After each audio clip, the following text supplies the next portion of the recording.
Bonjour, est-ce que vous pouvez vous présenter en quelques mots vos activités et vos engagements par rapport à l'ITF?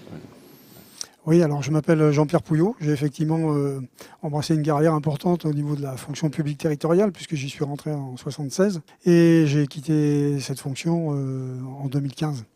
Voilà, donc je suis retraité depuis 2 ans. Malgré tout, j'ai effectivement adhéré à l'ITF en 1983. Et j'ai participé à chaque fois à des groupes de travail de l'ITF qui correspondaient à mes missions ou à mes fonctions dans la fonction publique territoriale. Voilà. Merci. Est-ce que vous pouvez nous présenter en quelques phrases le groupe de travail AITF Énergie-Climat? Quels sont les sujets sur lesquels il travaille? Quels sont les sujets émergents et les sujets majeurs aujourd'hui? Oui, alors moi je participe à ce groupe depuis 8 ans, quoi. C'est vrai que les sujets ne manquent pas parce qu'on est dans une véritable transition énergétique depuis plusieurs années, à travers le Grenelle de l'environnement, à travers la refonte des compétences territoriales. Et donc il faut à chaque fois mettre des sujets d'actualité sur les rendez-vous qui sont les nôtres. Le groupe de travail se réunit 2 fois par an, en mars et en septembre. Donc la prochaine réunion est le 27 et le 29 septembre, donc ça c'est programmé et les gens peuvent s'organiser pour participer à cette réunion. Il y a à peu près 300 adhérents sur le groupe et les réunions qui sont donc 2 fois par an peuvent regrouper entre 30 et on a même eu des scores à 80 ou 90 participants. Donc c'est suivant les sujets des centres d'intérêt plus ou moins forts et puis suivant les disponibilités des capacités à venir sur Paris, puisque les réunions se font de manière centralisée à Paris. Voilà. Avec une prédominance à la rencontre avec les opérateurs historiques, mais surtout aussi avec les gestionnaires de réseau, parce que les préoccupations des collectivités et des communes en particulier concernent effectivement les réseaux de transport d'énergie, sur lesquels elles ont la totale compétence et elles ont des concessions, la plupart avec RDF, Engie aujourd'hui, mais aussi des concessions avec d'autres réseaux, comme les réseaux de chaleur urbains.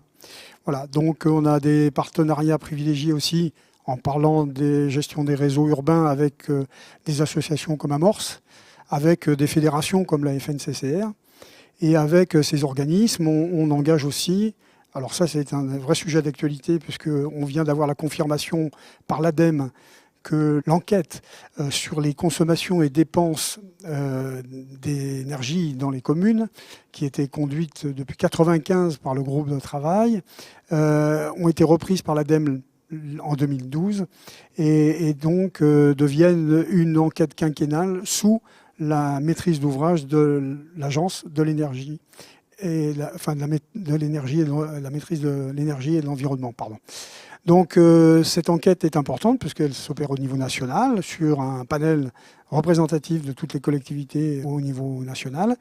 La dernière enquête était menée par la Sofres et donc là on a des résultats très intéressants qui servent à tous nos collègues puisqu'on peut avoir des statistiques sur les dépenses moyennes par habitant, les consommations moyennes par habitant, par usage.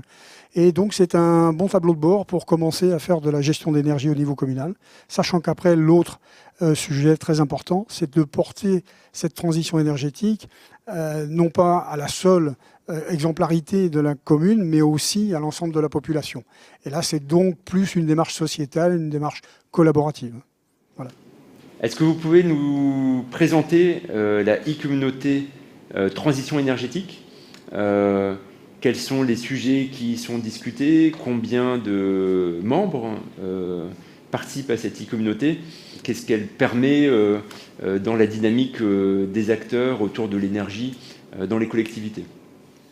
Alors, la e-communauté transition énergétique, c'est effectivement une démarche nouvelle, on va dire, qui repose sur un outil qu'on peut qualifier de réseau social.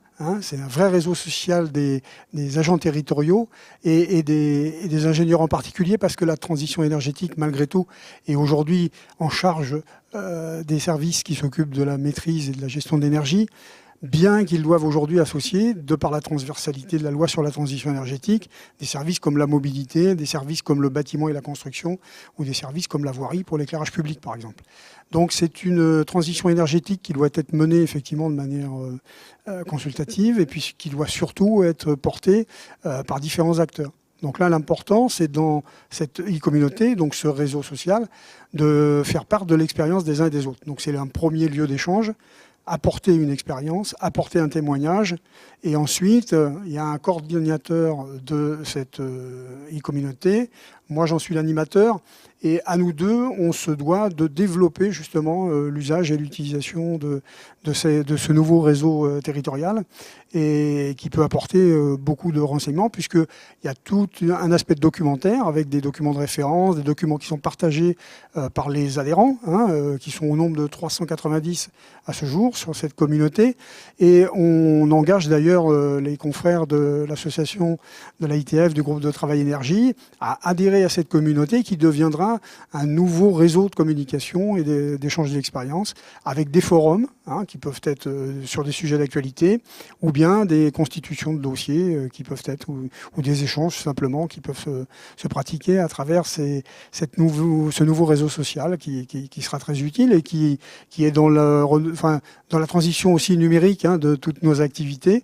C'est-à-dire qu'on peut aujourd'hui, à travers un smartphone, à travers une tablette aussi, consulter sa consommation ou bien le dernier document connu sur le sujet qui est à traiter, comme les compteurs communicants par exemple.